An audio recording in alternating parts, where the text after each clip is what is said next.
భయంకరమైన పాప ఊబిలోంచి దేవుడు నన్ను లేపాడు. అప్పుడు మా కుటుంబం దరిద్రంలో ఉండేది, భయంకరమైన వేదన అనుభవించాం. ఇప్పుడు మీ కుటుంబంలో కూడా అదే కనబడుతుంది. ఇప్పుడు మీరు దేవుని వైపు తిరిగితే దేవుడు మిమ్మల్ని విడిపిస్తాడు అని ఇలా అన్యులకి చెప్పండి సువార్త. చర్చిలో సాక్ష్యం చెప్పడం గొప్ప సంగతి ఏముంది? అన్యులకి చెప్పాలి సాక్ష్యం. ఒక 100 ప్రసంగాల కంటే ఒక సాక్ష్యము శక్తి కలిగి ఉంటుంది.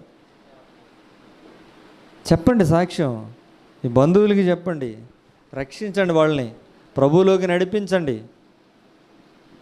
వాళ్ళ పాపాన్ని వాళ్ళిపోతారు, వాళ్ళ కర్మ వాళ్ళిపోతారు అనుకోలేదు.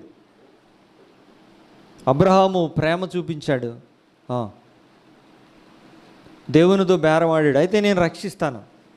దేవదూతను పంపించాడు లోతును రక్షించడానికి.